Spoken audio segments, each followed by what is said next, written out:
بہت عرصہ پہلے کی بات ہے۔ طارق اپنی بیوی سارہ کے ساتھ ایک پرانے دیہاتی گھر میں رہتا تھا۔ زندگی سادہ تھی۔ صبح وہ کھیتوں میں کام کرنے جاتا اور شام کو تھکا ہارا واپس آتا۔ شادی کے 5 سال تک ان کے ہاں کوئی اولاد نہ ہوئی۔ اس کمی نے دونوں کے دلوں کو غمزدہ کر دیا تھا۔ اکثر وہ سوچتے کہ زندگی کا یہ سفر کیسے کٹے گا، مگر اللہ کی مشیت کے آگے انسان کا بس نہیں چلتا۔ دونوں صبر کرتے رہے۔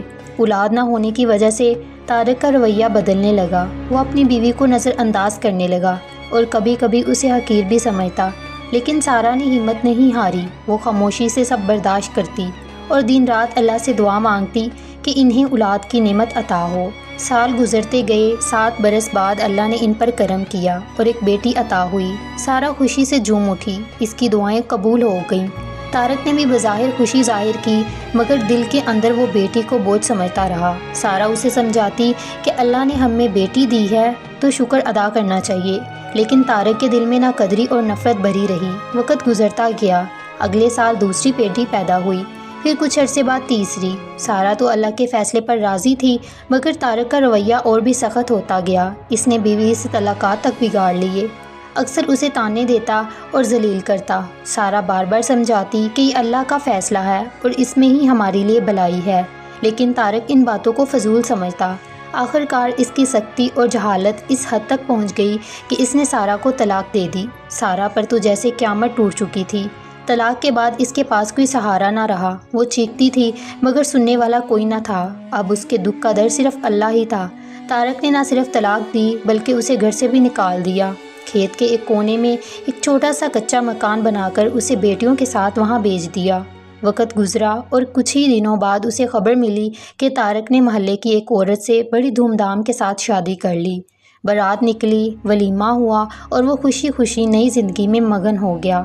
طارق نے اللہ کی دی ہوئی نعمت کو چھوڑ کر اپنی خوشی خود تلاش کرنے کی کوشش کی، لیکن وہ نہیں جانتا تھا کہ قدرت کے فیصلے اٹل ہوتے ہیں۔ جب انسان ظلم کرتا ہے تو اس کا انجام ہمیشہ دردناک ہوتا ہے، مگر کچھ لوگ یہ بھول جاتے ہیں کہ ظلم کر کے دنیا بسا لینا ہی کامیابی ہے۔ سارہ کی بیٹیاں ابھی بہت چھوٹی تھیں۔ 3-4 سال کی عمر میں انہیں ماں کے ساتھ مشکل دن دیکھنے پڑے۔ سارہ ان کے لیے خیرات اور صدقات پر گزارا کرتی۔ غربت، ذلت اور تنہائی کے باوجود وہ اللہ سے امید نہیں توڑتی تھی۔ اسے یقین تھا کہ اللہ کہیں نہ کہیں سے راستہ ضرور نکالے گا۔ ادھر طارق کی نئی زندگی چل رہی تھی۔ کچھ عرصے بعد اللہ نے اسے بیٹا دیا، بالکل ویسا ہی جیسا وہ چاہتا تھا۔ محلے میں چرچا ہونے لگا، لوگ طرح طرح کی باتیں کرنے لگے۔ کوئی کہتا طارق کی پہلی بیوی اچھی نہ تھی، اسی لیے بیٹا نہیں ہوا۔ کوئی سارہ کی زندگی پر طعنے کسنے لگا، اگر وہ نیک ہوتی تو اتنی ذلت بری حالت میں کیوں رہتی۔ طارق نے بیٹے کی پیدائش پر بڑی دعوت کی، محلے والوں کو بلایا، خوب کھانے پکائے اور خوشیاں منائیں۔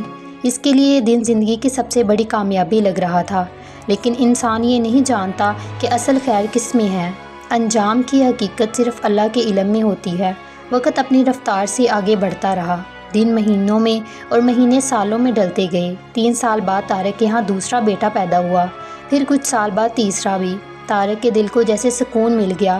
اس نے اپنے ظلم کو ہی درست سمجھنا شروع کر دیا۔ شیطان نے اسے یقین دلایا کہ جو کچھ وہ کر رہا ہے وہی ٹھیک ہے۔ وہ سوچتا کہ اللہ نے مجھے 3 بیٹے دیے ہیں تو اس کا مطلب میں حق پر ہوں، حالانکہ قصور سراسر اسی کا تھا۔ طارق کھیتوں میں کام کرتا اور اپنا گھر سنبھالتا۔ ادھر سارہ اپنی 3 بیٹیوں کے ساتھ خیرات، زکوٰۃ اور صدقات پر زندگی گزارتی۔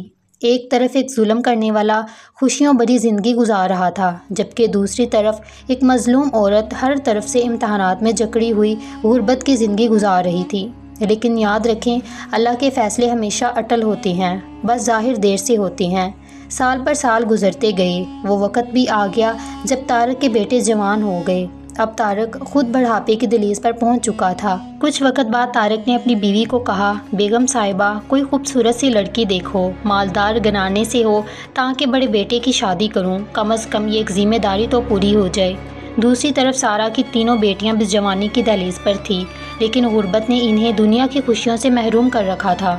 نہ اچھے کپڑے، نہ زیور، نہ ہی شادی کی کوئی آس، سب کچھ ان کے لیے ایک خواب جیسا تھا۔ کچھ وقت بعد طارق نے بڑے بیٹے کا رشتہ شہر میں طے کر دیا۔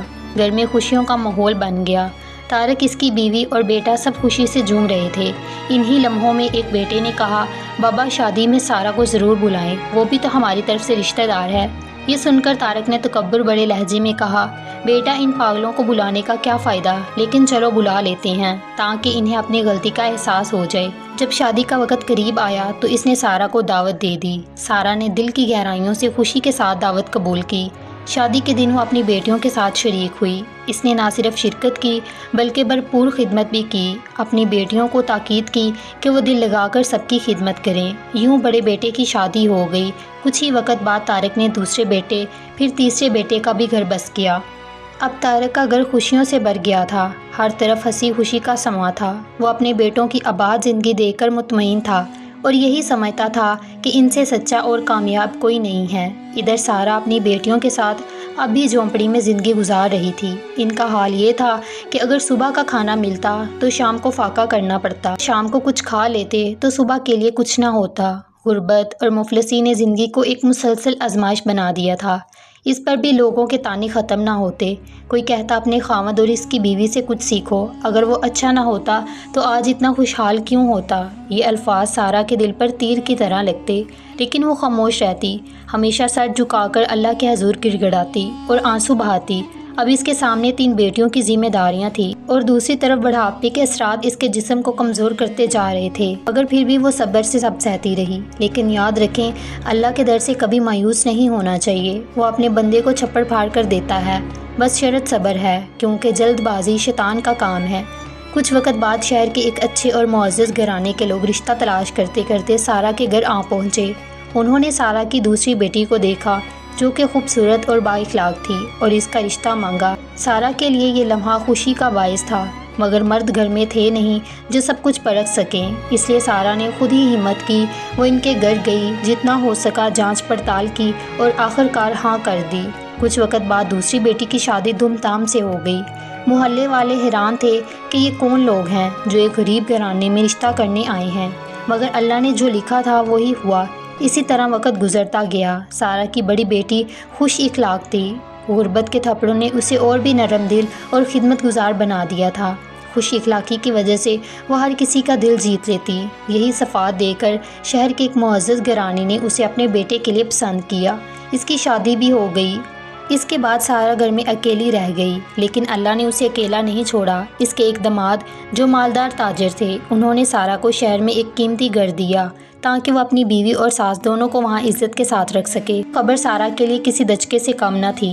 اس نے کئی بار انکار کیا کہ بیٹیوں کے سر پر بوجھ ڈالنا درست نہیں۔ سارا اکیلی ہو گئی۔ کچھ وقت بعد سارا کی تیسری بیٹی کا شوہر بھی اس کے گھر میں رہنے لگا۔